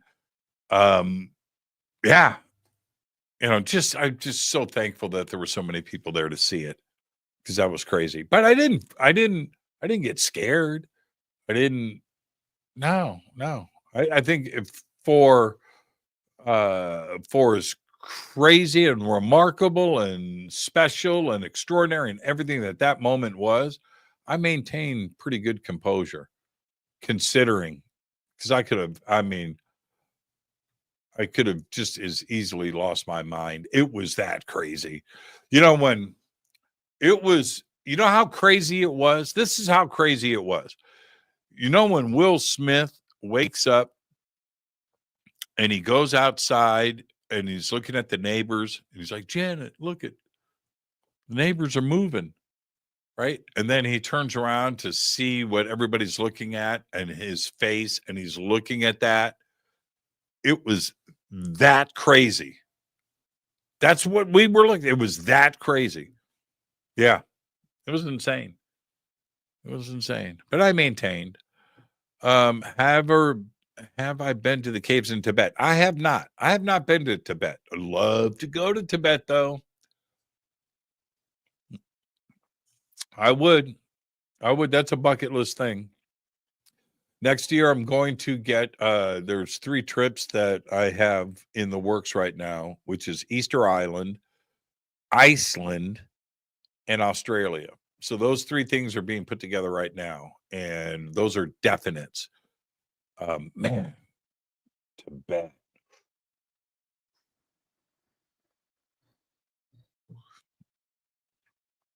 Yeah.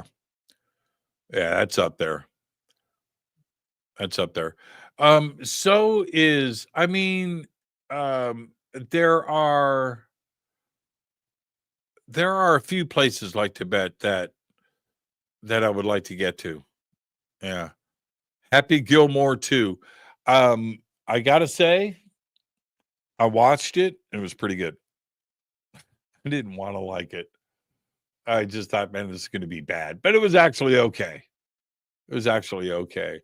I hear Naked Gun 2 is amazing. I've watched the trailer so many times. So yeah, I hear Naked Gun 2 is just like amazing. So Wendell Stevens, am I that far behind? Wendell Stevens was like 2 hours ago. Jimmy, can you schedule more shows with Reverend Bean? Yes, I'm working on that right now. Yeah, it was a great show last night, for sure. It's a great show.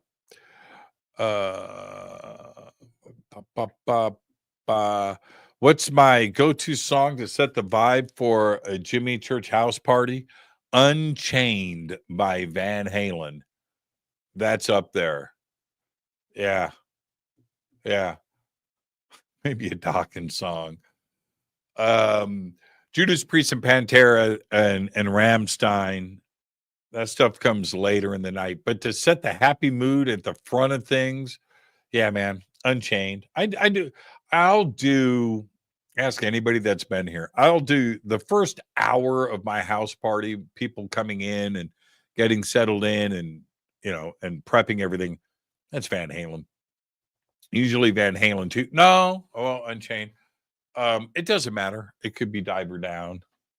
Yeah, it could be a lot of Women and Children First. Van Halen one kind of overplayed. Love it. But yeah, I like some of the deep tracks too as well. 5150 is really good. Hot Summer Nights. Hot Summer Nights is a good song to get the house party going. Assuming that Ronnie, Lemmy, Jimmy Bane, Ozzy are all kicking it up there in heaven. Share a story of back in the day. Rhea, are you causing trouble? Is this Rhea? Rhea, is this you? Okay. All right. So she just listed all of our friends here, right? Are all kicking it up there and having share a story of back in the day that involves one or multiple of these guys. See, here's the thing. And Rhea, we've got to keep it clean on this show. Rhea and I go way back. All right. And our circle, we just had the best, the best of friends in this circle. And Jimmy Bain, Chris Holmes, right? Lemmy, of course. And many others. I just wanted, Rhea, you know, I've got to keep this clean. But I got to tell you, we had just the most amazing. Okay. All right. I need a cable. Okay, I'm going to use this. I can use this for a cable. I'm going to use this for a prop. All right. So I'm in the studio with Jimmy Bane, and we're recording bass tracks. And he asked me for a guitar tuner, one of those Boss tuners. I have one right over there, Boss TU-112. I hand it to him. And so I'm sitting at the console, and, you know, we got this going on and this going on, but we're cutting bass tracks. And I'm listening to him, boom, boom, boom, boom, boom, boom, boom, on his bass. And I turn around and I look, he's got a cigarette hanging out of his mouth with the ash on it that's about that long.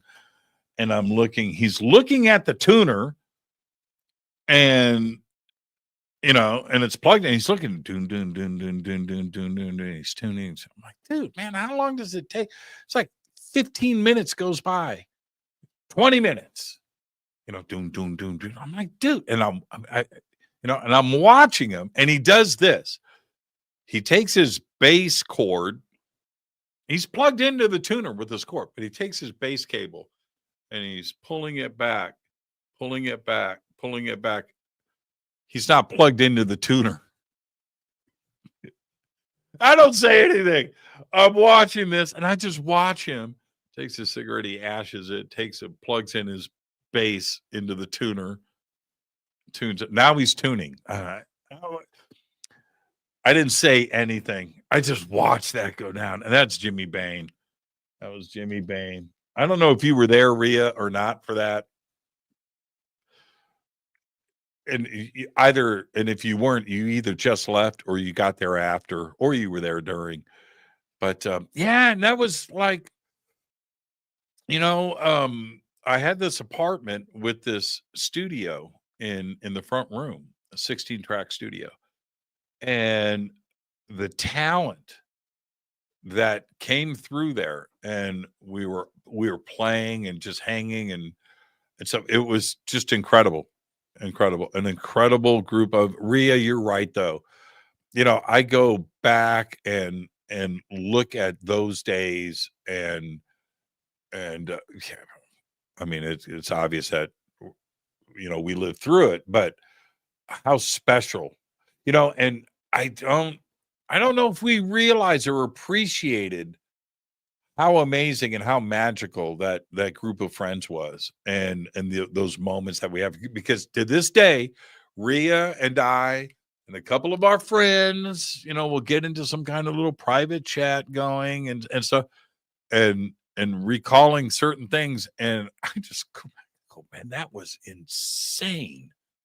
How cool was that? So Rhea, yeah, so there's a Jimmy Bane story trying to tune his bass. That was absolutely incredible. I'll tell you another Jimmy Bane story. Okay, so I record this band, and I take the 16-track studio over to their rehearsal studio, and we set up and we cut drum tracks, drum and bass, and we're going to do vocals later, and overdub guitars or whatever. But anyway, so we're getting the drum tracks down because I couldn't record drums in my apartment, right? It was a big, massive drum set. So record the drums, record the bass, and we come back. And now we're in the studio, and I cut the bass tracks. And the bass player just couldn't play in pocket. And he's been in this band for years, but I was just listening. Jimmy Bane comes over, and he's listening to me, listen to these tracks. He's like, man, I said, hey, man, we got 3 songs. I'll give you some cash. Can you just recut these? He goes, yeah, man, I'll recut them right now. He didn't know the songs. He went through, I mean, like, listened to the song once for 4 minutes, 5 minutes. And then we just went back and punched, blah, blah, blah. And Jimmy, that's Jimmy. And he could do that on it. And that's what this band. So anyway, we go and recut all of the bass players' bass tracks on 3 songs. And I did it. Jimmy did it. We probably did it in an hour or 2. That night or the next day, the band comes over, and we're going to cut guitars or something. But they don't know that I recut the bass. And the bass player and the drummer are sitting there with the guitar player, and I'm playing him the tracks, and we're talking about how we're going to redo the guitar tracks. I swear to God, man, that bass player, I'm not going to say his name, that bass player goes, man, sounds really good. And Pete, oh, I just said the drummer's name. The drummer, the drummer's like, yeah, but they didn't realize that Jimmy Bane came in and fixed it, made the drum sound in time. Jimmy Bane, man, with that cigarette hanging out of his mouth, pint of Haagen-Dazs, just chain smoking. He could sit and he would do things, man, it would blow my mind. He would pick up a guitar. I had a keyboard sitting in the studio, and he could sit there. He'd have his bass. This is how great Jimmy Bane was. I swear, man, anybody that's ever recorded with Jimmy had this experience. Jimmy was a musician's musician. So he'd sit there, man, a cigarette hanging out of his, I keep saying that, but that's how he was. He was just, man, you know, he had his thing, and he had his, he'd turn around at the keyboard and go, okay, that's the melody. That's the counter melody with the guitars. Okay, you do this. Okay, you got that? Okay, because I'm going to play this part, and that's going to go, and the next thing you know, you're listening, and you're like, that's how, wow. So you go back and you listen to that Rainbow stuff. You listen to the Dio stuff. Listen to just We Are Stars. You know, go listen to all that stuff that Jimmy co-wrote. All those great Dio hits, all that Rainbow stuff. That, man, that's Jimmy Bane thinking 3D. And that's what he did with his band's track. And that guy, he was at my house every day. Every day. Love that guy. So Rhea, yeah, that was a nice pull right there. That was really, really well done. The crazier stuff, Rhea, we're going to keep that between us. You know, I love you. Go to Easter Island with me and Jimmy. Oh, are you going? You going to Easter Island, Nemo? Right on. Jimmy, if you could party with an alien, hold on, this is going to be good. It's from Philip Rivera. Jimmy, if you could party with an alien, would it be a gray, Nordic, reptilian? Man, I'm going gray. It would be a gray, Nordic, reptilian, tall, white. Nah, man, no, I need to sit with a gray. I would party with a gray. And it's not because of the movie Paul. What is your opinion? You got to do the grays first, just like you got to go to Egypt first before you go to Peru. You're going to party with an alien, you party with a gray. You do. You party with the gray. You don't, and then go and experience a reptilian. Then go do some bong pulls, some one hits with a mantid. All right. But you got to do that first. You got to do the gray first. Mothra. Yeah, I'm with you. Wow, these are old. Gibson SG or Thunderbird bass. Man, that's a tough one, Philip. That's a coin flip, man. Kind of going with the Thunderbird. I like the pickups on the SG bass. I don't know. I don't have a Thunderbird guitar, by the way. Jimmy, what are your thoughts on the object? Avi is saying maybe yeah, I know. You're talking about Atlas. Yeah, I don't.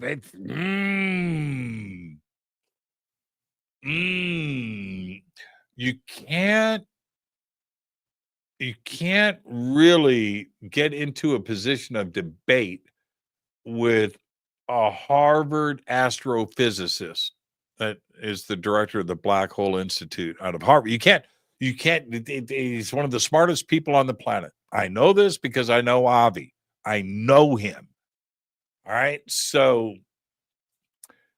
and I've said this before about Avi. When he says something, it is based on data. He doesn't speculate or theorize. I've tried to have those conversations with him. I mean, in person and on the show. And you try to get him out of, hey man, so what if? No, he doesn't what if anything. And he'll tell you, man, I just look at the data. I go with what the data tells me. So if he's saying these things right now about Atlas, we kind of got to pay attention. We do. Jimmy needs a shirt that says UFA. All right, let's see. I do have keyboards. Yes. Do you play drums? No, I do not. Hi, Jimmy. First time caller. I'm Bob from Beaver Falls, Pennsylvania. Do you always play rock? No, man. I play whatever. I listen to whatever. You know, I do. When I'm sitting in the living room or my family room, and I've got a load of guitars out there. I've got in front of my fireplace, I have a little practice guitar rig. And it sounds great. It's a little orange cabinet with a little mini tube head, one of those mini lunch boxes. And that's sitting there. And it's got a reverb pedal, TC Electronics. And so that just sits there. And I'll be watching a movie or TV. And if I hear something really cool, man, I can just jump up, grab a guitar, flip on the amp, and then just play. And it could be jazz, it could be country, it could be classical, it could be rock or whatever. And I will sit and play through the movie if I hear some really cool melody come in or something that's there. And I like doing that because it's just so varied. You just don't know what's coming up. It could be rap, could be R&B, it could be Motown. But I like just doing that, just playing along with it and learning something really cool.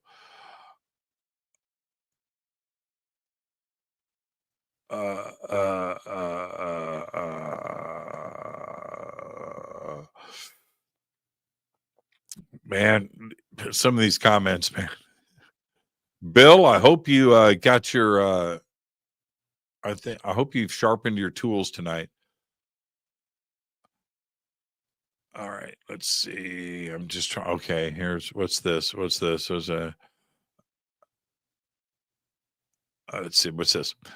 Jimmy, if it came down to an alien invasion from others and humans had two choices, either submit and be a slave and live or not and pass fighting, which do you choose?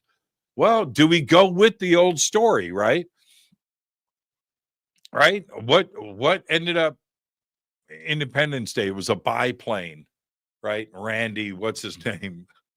Flying, so the aliens were brought down with a biplane.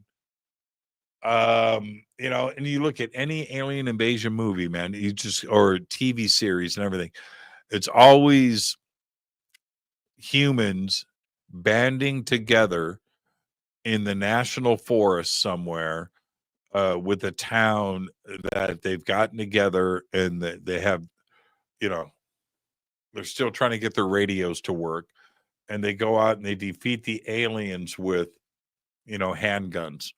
I'm being facetious, but you know the drill. And somehow we're able to ward off and wear down the aliens with fire. But I think that's the human spirit. I don't think that I would submit. I would, it's hard though. You look at your daughter, your sons, your kids, and it's kind of easy to submit, because you don't want to cause trouble. But you know what? I think your kids would want you to go out there and kick ass.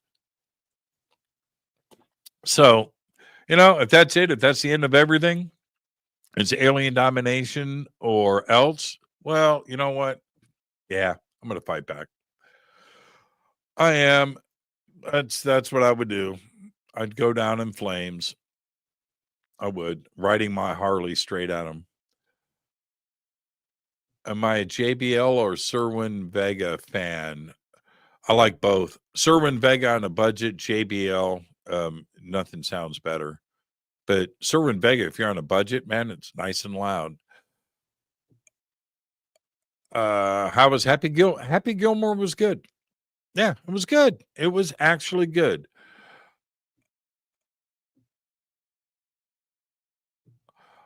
Do I know that there's a Fade to Black radio that has on? Man, there are so many Fade to Black YouTube channels. There's hundreds of them. Yeah, I don't give a crap. Go listen to it. It increases the fan base. Only one question, everybody. Yeah, the tsunami, I'm just happy that it just didn't cause like what happened with Indonesia and everything else, that it wasn't that bad and it was in check. Let's see.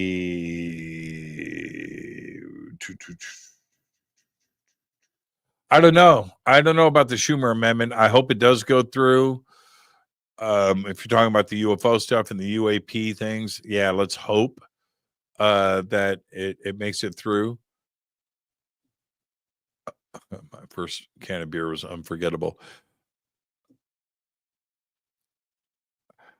Have you figured out how many Van Halen style guitars a man needs? Well, I survived with one for many years. Right now behind me, there's 6, 7 if you include the diver down. I mean, that's just right there. I have more. So yeah. And each one of these sounds completely different.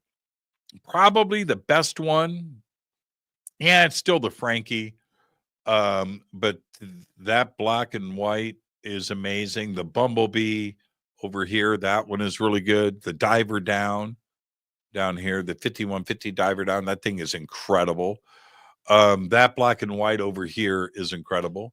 I have a Circles too as well. I have the Destroyer Shark guitar. I have that too as well. That sounds pretty good. That's a hardtail. So yeah, you can't. If you're gonna get one, get that. Get the one. But yeah, that's a really good point. That's a really good point. I have so many guitars now that it really takes something really special because I kind of have everything. I do. I really do. So, I mean, do I need another Strat? Do I need another Kramer? Man, Les Paul, whatever. No, I have everything that I want. You know what I mean? I do. I really do. I do. What channel streaming services do you prefer to watch? If I go down in order, I have Netflix, I have Amazon, I have Paramount Plus, I have HBO, I have Peacock, I have Apple, I have Hulu, I have BBC, I have AMC. That's what I have. Yeah, I just canceled a bunch, but those are the ones. Those are my go-tos. Fallout 2, Opening War, War Number 10's East Coast was wiped out underground. The first Fallout series was really good. Are you ready for Chucky and Annabelle? Not really. I mean, that first Chucky movie scared me too much. Same thing with Annabelle.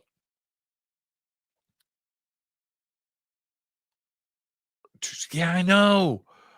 Dan Riviera's death with Annabelle. I'm still wrapping my head around that. And I thought about it. I was like, man, this community is just gonna. Then we just kind of look at that. You're like, well, yeah, that is kind of weird. Yeah, you can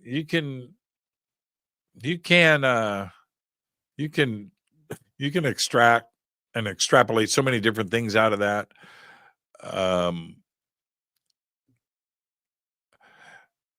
I haven't. Is Fallout 2 the second season out? I don't know. Bring back the leader of the Knights Templar for a show. Yeah, sounds like a good idea. Timothy, he's amazing. Okay, I'm going to go to the end and work back. Oh my God, you kidding me? Taco Bell makes their beans with water. Okay, I'm going to go backwards. Let's see.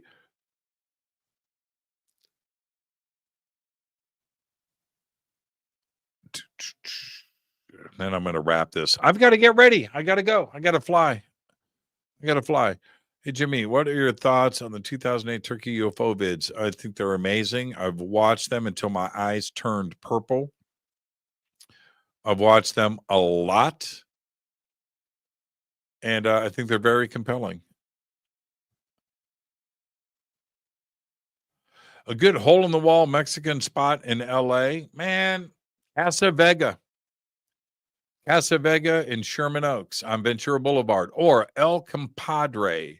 That's my Brockmeyer. El Compadre on Sunset Boulevard. A great carne asada. Yeah, El Compadre is amazing.